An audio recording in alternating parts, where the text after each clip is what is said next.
There, now we're recording. Okay. Well, did everybody have a good Christmas break? Yeah, was it fun? Did you have a good time? Anybody do anything really fun? No? Oh, it was a good time. Okay, stuff going on. Believe it or not, you guys have never served a Lenten meal, have you? Isn't that crazy? So, we do not meet for confirmation during Lent. Lent starts right at the beginning of March. So it's not very far away. What we do on Wednesdays is serve meals in here. You guys know that, right? You guys have seen those? They are a fairly big project and a fairly big undertaking. We'll serve 350 people a night, somewhere around that. So it's a lot of work. You will very shortly get assigned tasks for those days. We assign groups, tables to do different things. So we'll have a crew out here taking care of the tables, taking dishes off and putting new dishes on, kind of stuff. We'll have people serving, we'll have people doing dishes, all that kind of stuff. And you'll get assigned that. And then we can work with it from there. Okay, it's a lot of fun. We actually have a really good time doing that. And we make a bunch of money. Because it's free will offering, and we usually put somewhere around $5,000 into our youth account by that. So it's pretty cool. Okay, but that's what we do during Lent. So the rest of this year is kind of weird, because we have a few classes left, and then we take this long 6-week break during Lent, and then there's just a few after that. So it's a little tough, but that's okay. We'll have fun with it. If you told me that you were interested in going on a canoe trip and put your name on a list, you should have gotten an email about said trip, because the sign-up is ready to go. So there's directions in there on where to go and how to sign up. If you didn't get that and you wanted to go on a canoe trip, you need to let me know, okay? All right. Let's see, what else do we have to know? So, next week, Mary is going to be gone. So if you want to usher on Wednesday, you should show up and do that next Wednesday so we can have enough ushers. Okay? So do that. All right, what's our theme verse for this year? What is it? What does it say?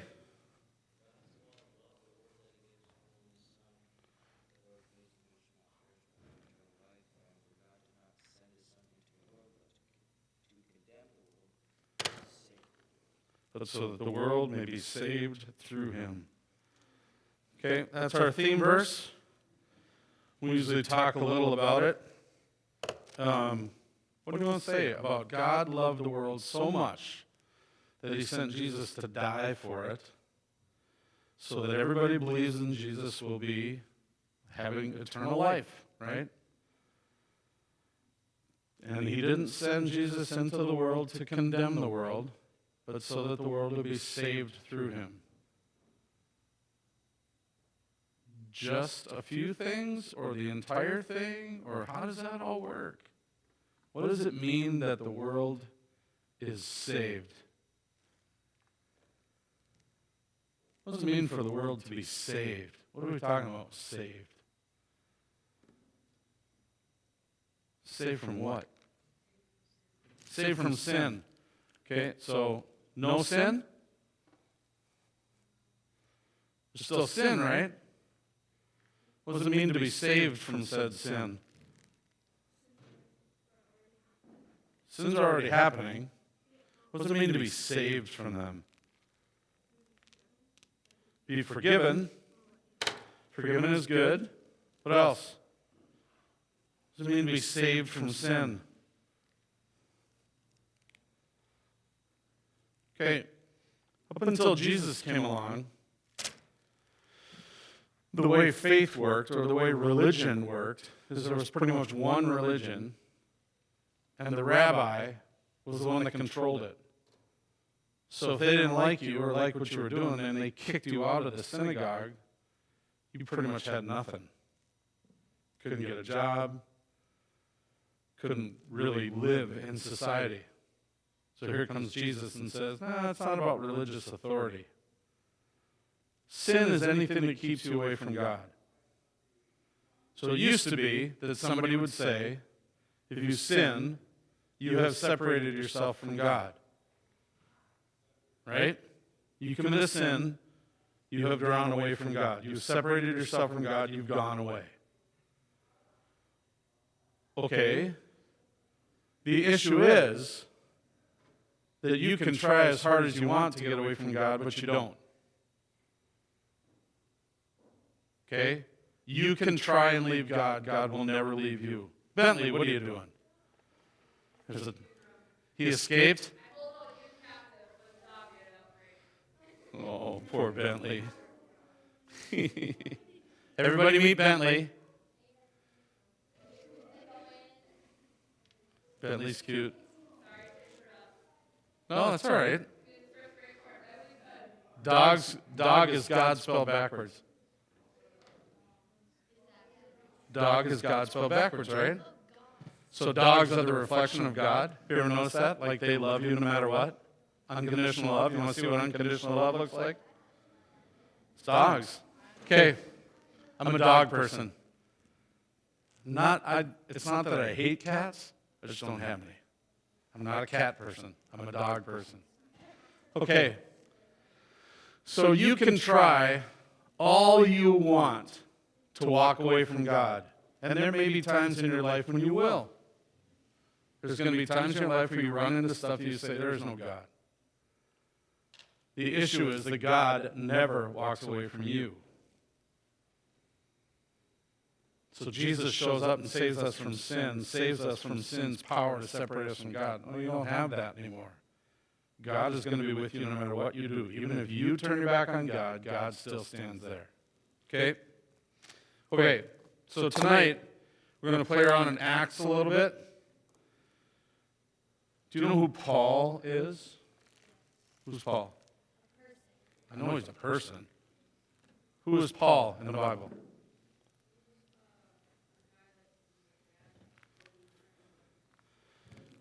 Yeah, so he used to be named Saul. Okay? He made a really good living and got really famous wandering around that part of the world, catching Christians and throwing them in jail. That's what he did for a living. The Roman Empire didn't want Christianity. You can't believe in Jesus. You got to follow the emperor, the Caesar, whatever. Okay?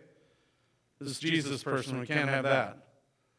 So Saul, as he was called then, made a really good living wandering around, scooping up these people. He'd go into your house, drag you out, stick you in prison. Until one day, he met Jesus on the road to Damascus. So open up to Acts chapter 9.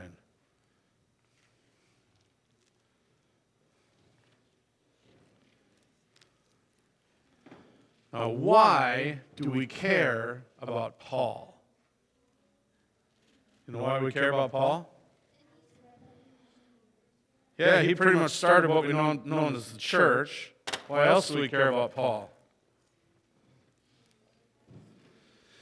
Well, if you look through the New Testament, most of the New Testament was written by Paul.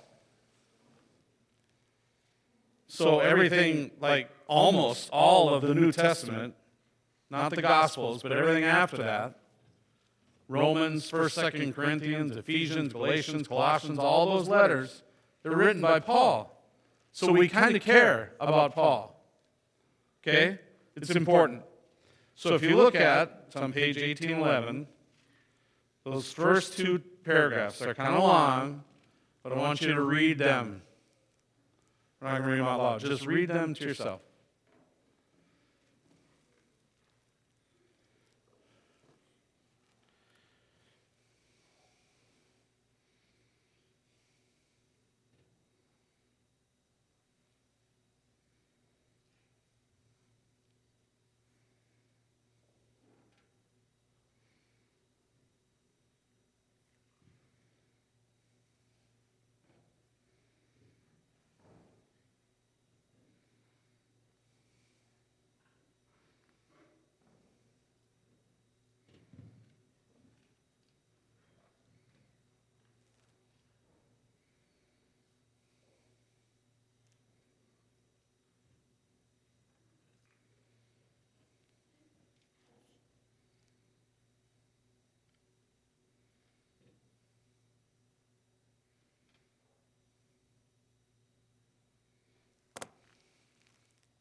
How are we doing?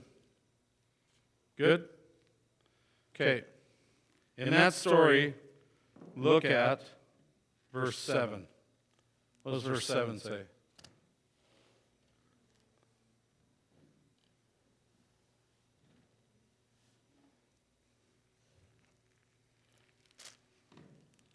What's verse 7 say? Right, the men who were traveling with them, what happened? They heard the voice, didn't see anybody. Right, now, go to chapter 22, verse 9. It's on page 1836.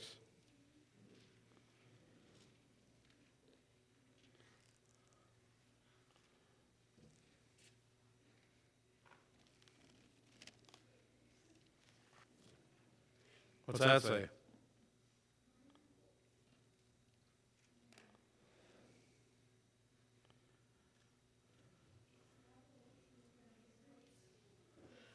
What? Saw the light but didn't hear the voice. Wait, what? What did the other story say? Heard the voice, didn't see anybody. This one says, didn't hear the voice. Which one's true? This is the example I use when people talk about the Bible being accurate or true. The Bible is not accurate. How can it be? Because this first story is written by the same person who wrote Luke. So if you're going to tell me that the first time around when it says they all heard the voice but didn't see anybody, if you're going to tell me that's not true, it throws the entire Gospel of Luke into question. Can't do that. So let's fast forward. Later on, Paul is telling his story, and then he says, nobody heard the voice but me. So if you're going to tell me that isn't true, then that throws the entire, almost the entire New Testament into question. How can they both possibly be true? Good question, huh? I have theories. Okay, so what we're going to do tonight is we're going to act out this story. Okay, the one on page 1811, chapter 9. We're going to act out this story. Yeah, it'll be fun. Come on, be a good time. So what do we need? We need Paul, Jesus, 3 friends of Paul, and an Ananias. Okay? I'll coach you through it. It'll be fun. Should we do it table by table? Yeah. Oh, I saw a lot of nodding.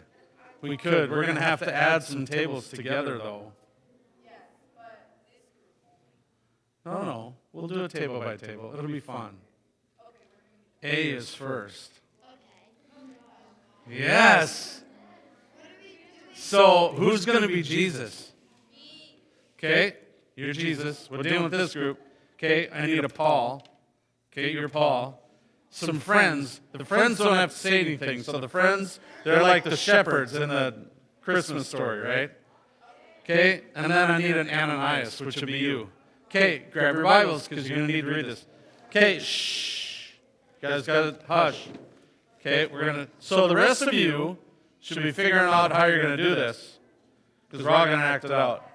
So you guys are going to have to get together.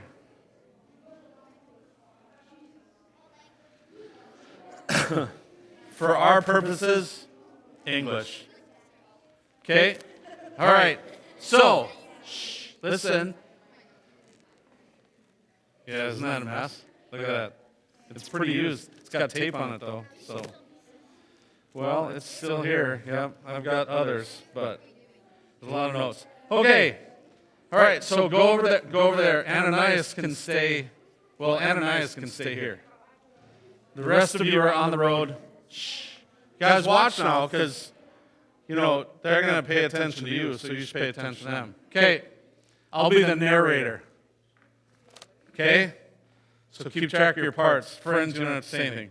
All right, meanwhile, Saul, still breathing threats and murder against the disciples. Where's Saul? Who's Saul? Saul, Paul, same thing. Yeah, okay, breathe some threats. Yeah, you gotta look mean. You gotta look mean. Come on, you're killing Christians. Okay. Went to the high priest, asked him for letters to the synagogue at Damascus. The high priest, I suppose, would be me. But anyway, so that if you found any who belonged to the way, what is the way? Following Jesus, right? Christianity. Okay. Men or women, he might bring them bound to Jerusalem. Now, as he was going along and approaching Damascus, so you guys got to walk along the road. Okay? Suddenly a light from heaven flashed around him. Boom! He fell to the ground. Saul. Fell to the ground. Oh! Okay? And heard a voice saying to him, now who's playing the Lord? Who's Jesus? You are. All right. So, you got to say to him. You got to read it. In the middle where it says, Saul, Saul, why do you persecute me?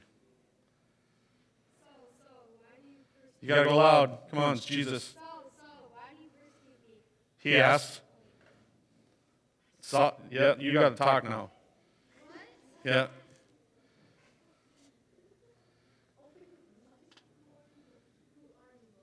You got to, come on, you're yelling. You're. Who are you, Lord? The reply came. I am Jesus, whom you are. Shh. Guys, watch. But get up and enter the city, and you will be told what you are to do. Oh, the men who were traveling with him stood speechless. Stand speechless. The friends, speechless. Okay, stand speechless. Because they heard the voice, but saw no one. Look around. Nobody there. Okay. Saul got up from the ground. Get up, Saul. And though his eyes were open, he could see nothing. Oh no. So they, friends, led him by the hand and brought him into Damascus. This is Damascus. Well, you can pick a table. It's Damascus.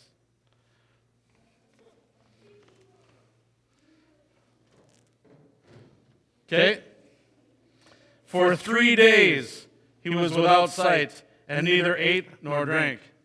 Oh, no food and drink for you. Now there was the disciple in Damascus named Ananias. Everybody meet Ananias. Okay? The Lord said to him in a vision, he answered, Here I am, Lord. The Lord said to him, Get up and go to the street called Straight, and at the house of Judas look for a man of Tarsus named Saul. At this moment he is praying. And he has seen in the vision a man named Ananias. Ananias, come in and lay his hands on him so that he might regain his sight. But Ananias answered,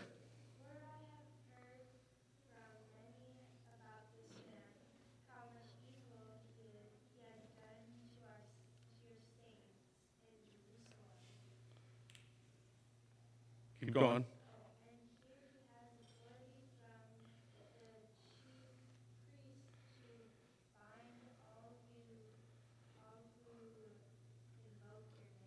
But the Lord said to him, for he is an instrument whom I have chosen to bring my name before Gentiles and kings and before the people of Israel.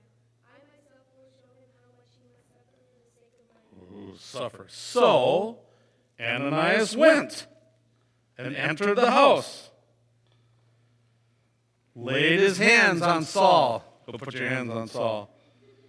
And said, well, it's got to read at the same time, so like the fourth line up where it says Brother Saul. Hands on. There you go. Hand. Yep.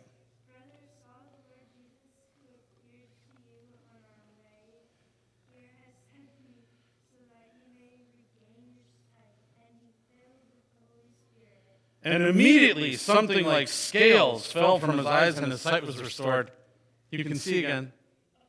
Yay. Okay. Then he got up and was baptized. Ooh, we needed water. I'm just kidding. I'm not going to do that. Yeah, that's right. And after taking some food, regained his strength. That's it. Yay. All right. Yes, go ahead. All right, next group. Yeah, next group. Come on up. We need a Jesus, a Paul, and an Ananias, and some friends. Yeah, we're going to start right up at the beginning on page 1811. Okay, go over here. Well, Ananias can stay. You stay there. You'll go to Jerusalem later. All right, you're the friends. Friends don't actually say anything, so good for you. All right, here we go again. Let's see how this group does. Might. It's a pretty high bar, but I believe in them. All right. Meanwhile, Saul, still breathing threats and murders against the disciples of the Lord. Come on, Saul, look mean. Okay. All right. Went to the high priest and asked him for letters to the synagogues at Damascus, so that if he found any who belonged to the way, men or women, he might bring them bound to Jerusalem. Now, as he was going along and approaching Damascus, go along, you and your group are walking there, a light from heaven flashed around him, boom, and he fell to the ground, and heard a voice saying to him, who's the Lord? All right. You guys got to follow along. He fell to the ground and heard a voice saying to him, like the seventh line down where it says, Saul, Saul. Are you on page 1811? Yeah. You're in the wrong spot. Technical difficulties. Chapter 9. There we go. Chapter 9. Okay. Fell to the ground, heard a voice saying to him, Saul, Saul, why do you persecute me? He asked, you have lines here.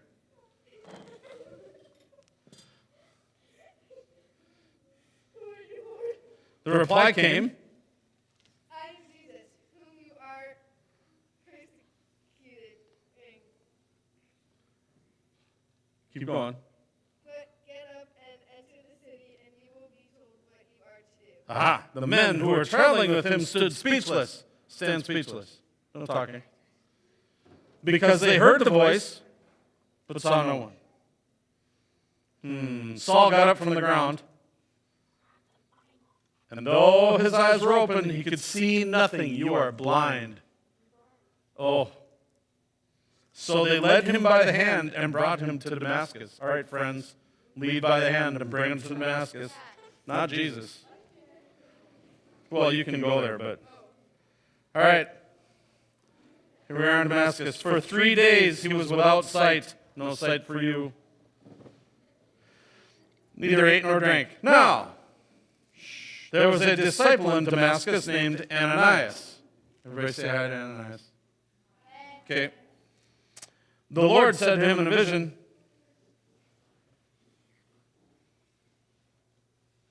the Lord's working on it. He answered, the Lord said to him, Get up and go to the street called Straight, and at the house of Judas look for a man, person named Saul. At this moment he was praying. praying. And he had seen in a vision a man named Ananias come and lay his hand on him so that he might regain his sight. But Ananias answered, Lord, I have heard things so many about this man, how much evil he has done to your saints in Jerusalem. yep, keep going. And here he has authority from the chief priests to bind all who invoke him. But the Lord said to him, Go, for he is an instrument whom I have chosen to bring my name before Gentiles and kings and before the people of Israel. I myself will show him how much he must suffer for the you're going to suffer. He's going to suffer. sake of my name. So Ananias went and entered the house. He laid his hands on Saul and said, nope, he didn't say, oh crap. Might have. He said to him, Go, for he is an instrument whom I Nope. Nope. Brother Saul. Brother Saul, the Lord Jesus who appeared to you on your way here has sent me so that you may regain your sight and be filled with the Holy Spirit. And immediately something like scales fell from his eyes. His sight was restored. You can see again. That's kind of cool. Then he got up, was baptized, and after taking some food, regained his strength. Yay! There you go. All right. You get an applause. All right. Come on, C. Your turn.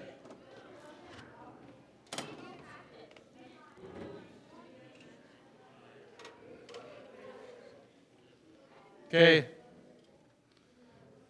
Who's Ananias? Ananias can stay. Yeah, you're not with them yet. Remember, you're back in Damascus. Page 1811. Okay, here we go. Third group. Meanwhile, Saul, still breathing threats and murder against the disciples of the Lord. Who's Saul? Threats and murder. Come on. Arr. You gotta look mean. People are supposed to be afraid of you. Rawr. That's pretty good. Nice hiss. Okay. Went to the high priest, asked him for letters to the synagogues at Damascus so that if he found any people who belonged to the way, men or women, might bring them bound to Jerusalem. Now, as he was going along and approaching Damascus, suddenly a light flashed from heaven around him. Boom! And he fell to the ground. He heard a voice saying to him, Saul, Saul, why do you persecute me? he asked. The reply came, I am Jesus whom you are persecuting.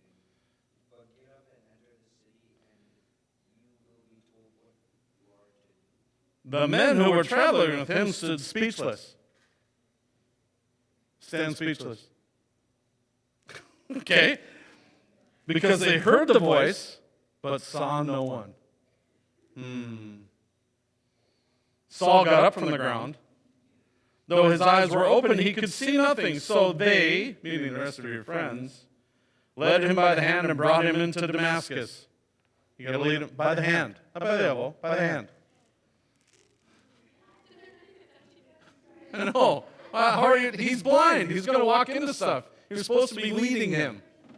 All right. All right, wait. Shh. For 3 days he was without sight, neither ate nor drank. You are one hungry little dude. Now, there was a disciple in Damascus named Ananias. Where's Ananias? Right there. Okay? The Lord said to him in a vision. The Lord said to him.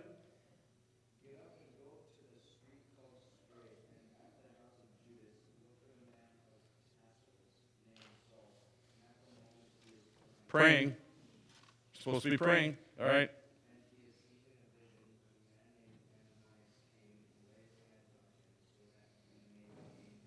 But Ananias answered, Lord,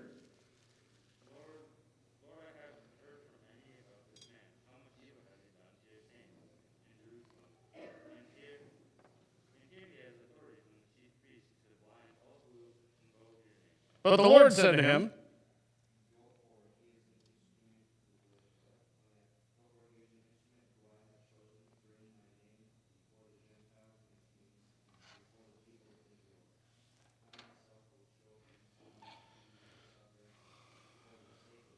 sorry, you're going to suffer. So Ananias went and entered the house. Nice, he opened the door. See that? Setting the bar. Okay, he laid his hands on Saul and said, Lord, I have Brother Saul, the Lord Jesus who appeared to you on your way here, has sent me so that you may regain your sight and be filled with the Holy Spirit. and immediately something like scales fell from his eyes, and his sight was restored. Then he got up and was baptized, and after taking some food, regained his strength. Yay! There you go. Okay, they opened the door. C plus. I don't know. I think we may. What? They should go next? All right. Come on over. Yeah, you guys. You're going to go next. Come on. Let's go, let's go. But Ananias can stay. Whoever's playing Ananias can stay there. Who's playing Ananias? Who's playing Ananias?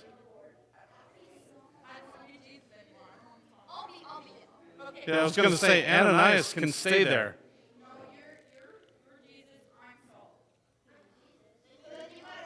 Who's Ananias? Yeah, there's one on the card. Just put it back when you're done.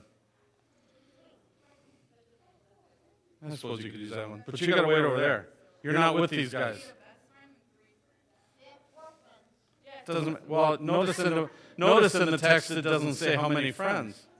It just says friends. It's kind of like how many wise men were there in the Christmas story. Where does it say that? No, it doesn't.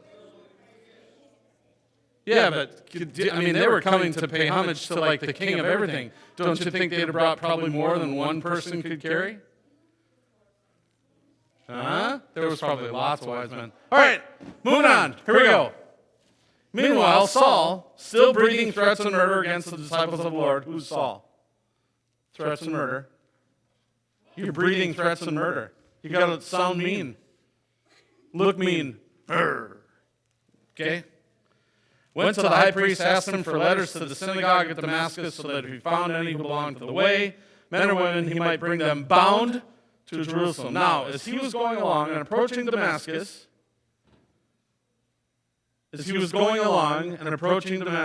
you're going down the trail,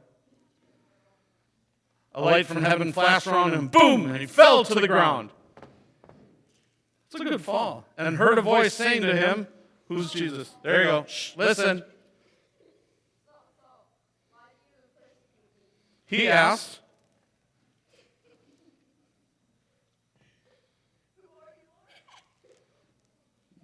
it would ask louder, but that's okay. The reply came, I am Jesus, whom you are persecuting. But get up and enter the city, and you will be told what you are to do. oh, the men who were traveling with him stood speechless. Looked speechless.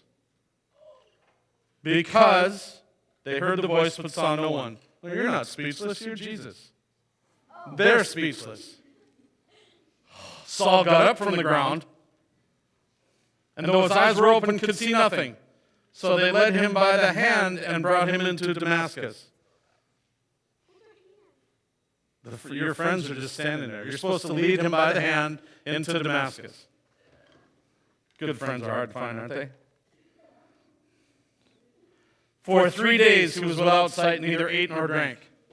Sorry, Saul, you're hungry and thirsty. Now, there was a disciple in Damascus named Ananias. Hey, Ananias. Hello. Well, that'd be you. Yep. The Lord said to him in a vision, Ananias. He answered. You got to answer. You're not coming yet. You're still back in Damascus. You got to answer. Like verse 10, say, here I am, Lord. There you go. The Lord said to him,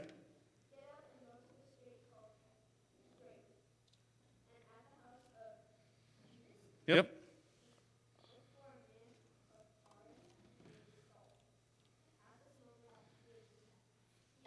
Praying.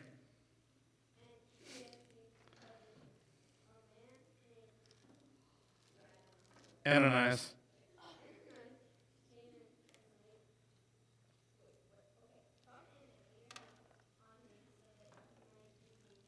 But Ananias answered,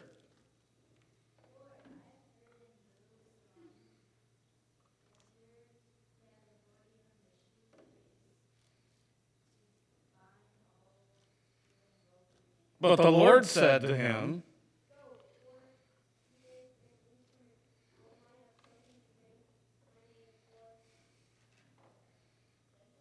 yep, Gentiles.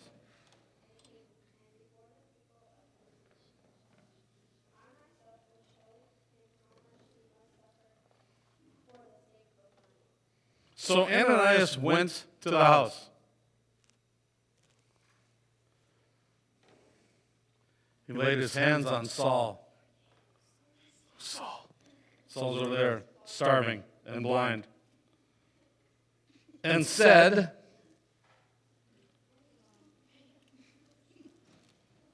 shh.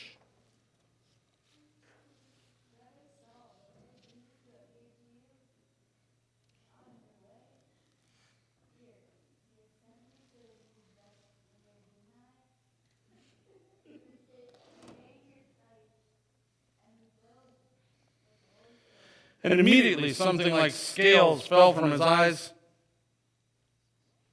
and his sight was restored.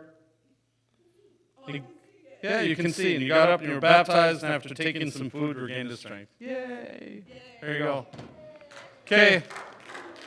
All right, boys, let's do yours.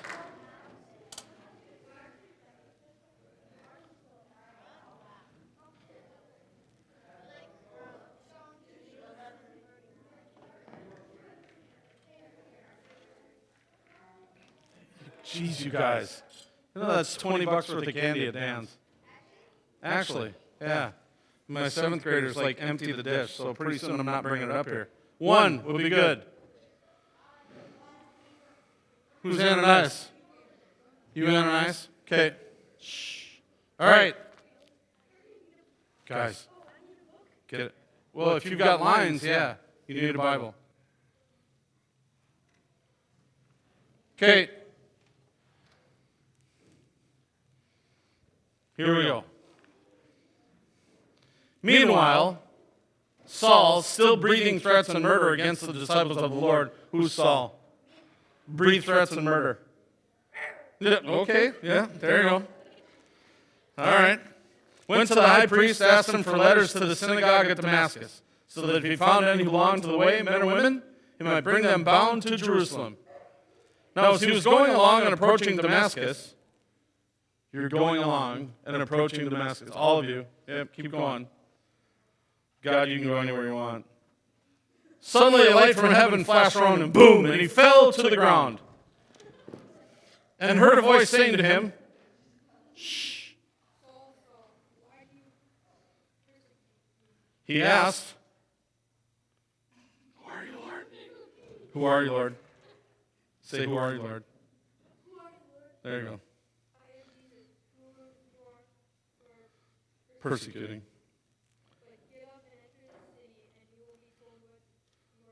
The men who were traveling with him stood speechless because they heard the voice but saw no one. Saul got up from the ground, and though his eyes were open, he could see nothing. So they led him by the hand and brought him into Damascus. Lead. Yeah, he can't see anything. Don't take him down any stairways. For 3 days he was without sight and neither ate nor drank. Now there was a disciple in Damascus named Ananias. The Lord said to him in a vision. He answered. The Lord said to him,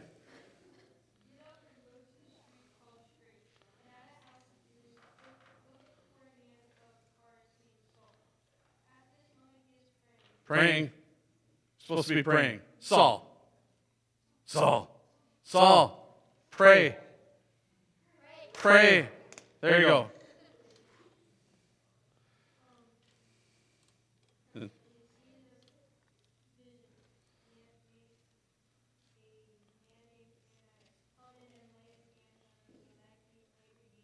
But Ananias answered,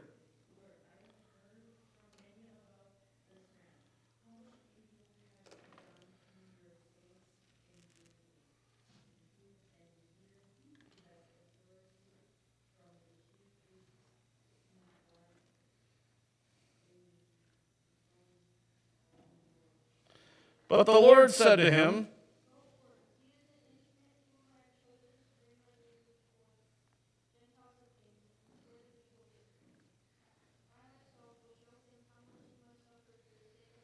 so Ananias went and entered the house. He laid his hands on Saul and said,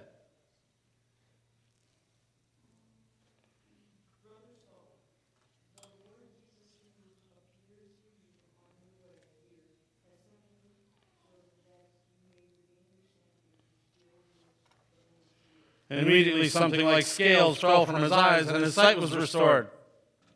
He doesn't look too excited, does he? You can see again. Then he got up and was baptized. After taking some food, regained his strength. There you go.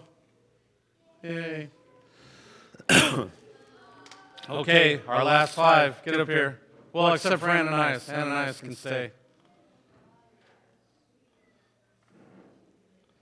We need a Jesus and a Saul.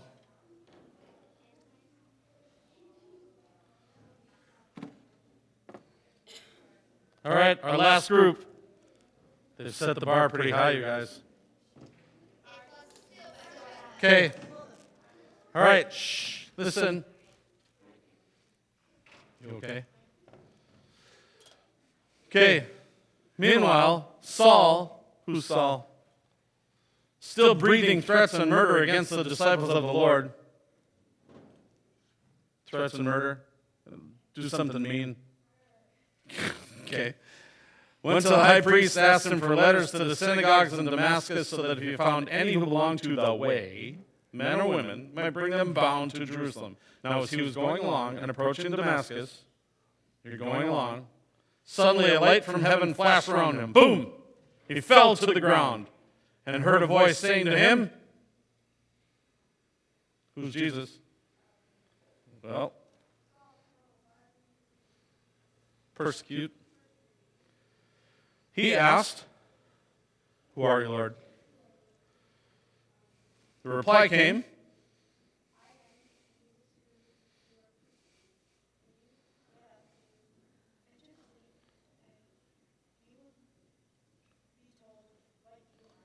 the men who were traveling him stood speechless because they heard the voice but saw no one. Saul got up from the ground, and though his eyes were open, he could see nothing. You are blind. So they led him by the hand and brought him into Damascus. By the hand. For 3 days he was without sight and neither ate nor drank. Now there was a disciple in Damascus named Ananias. Is that you? Hi, Ananias. The Lord said to him in a vision. He answered. The Lord said to him,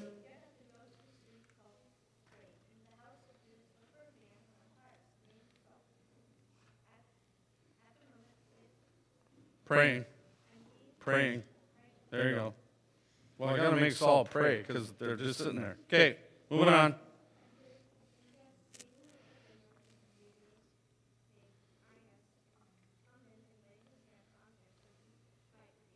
But Ananias answered,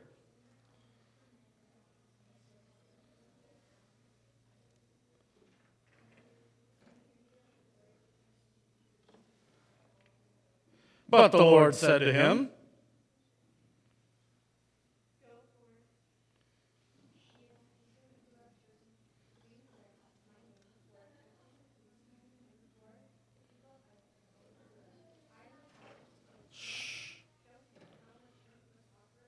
suffer. So Ananias went and entered the house. He laid his hands on Saul and said,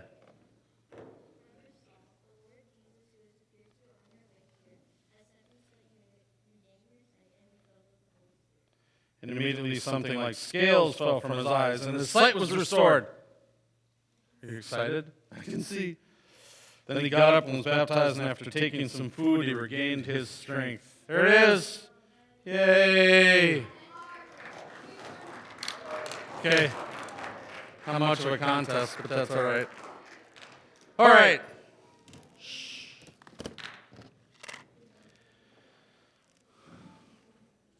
So that should have probably implanted that story in your head long enough where you'll remember it. Why is that story important? Huh? Because what?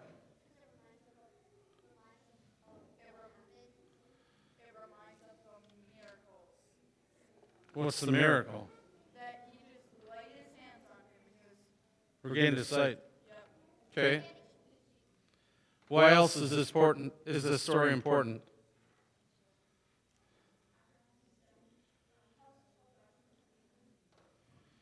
Not only did God forgive him, but what did he end up doing? So here's this guy who was probably the best in the world at hunting down and putting Christians in prison. He was a Roman citizen, could go anywhere in the Roman kingdom he wanted. He had wealth, spoke several languages, he was a powerful guy. He was the guy that captured Christians. Jesus shows up and says, no. What happened at the end? After he regained his sight, what happened next? He was baptized. What happens at baptism?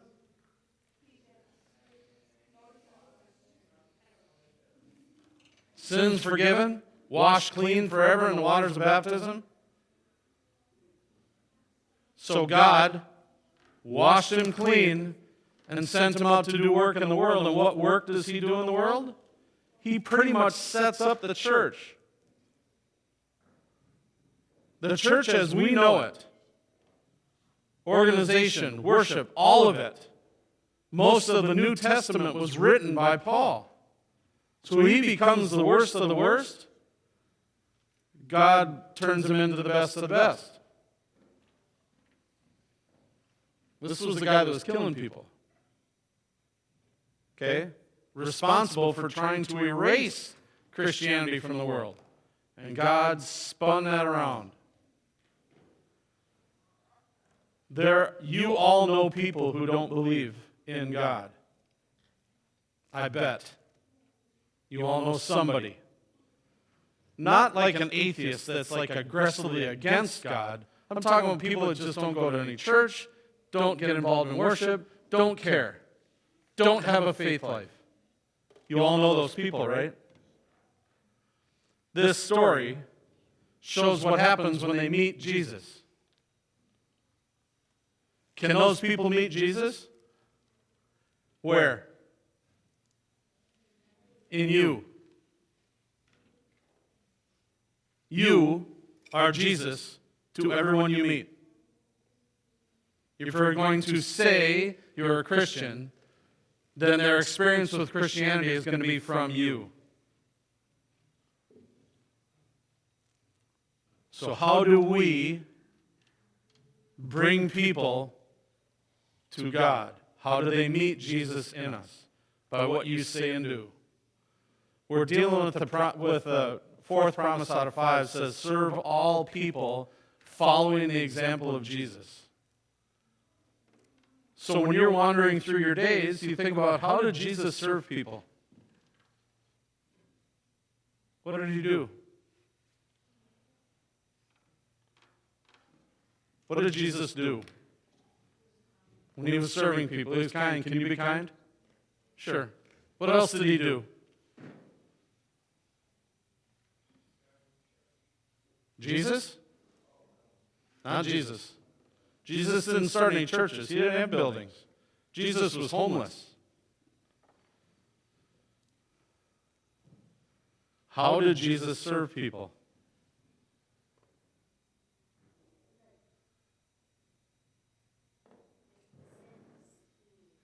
He what?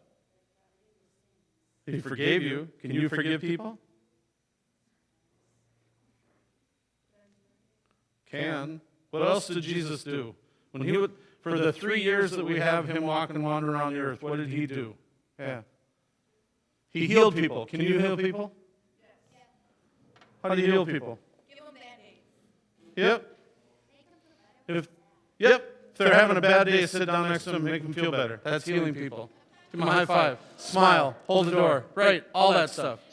What else did Jesus do? Help. He preached. Yeah. Can you preach? Yes. Basically, it's just telling God's story. I do it all the time. Jesus was a teacher. Can you teach? Yes. Yeah. You can do everything Jesus did. Not only that, but he said, with just a little bit of faith, you can do everything he did and more. That's why this story is kind of important. Questions or comments? Go in peace. Serve the Lord.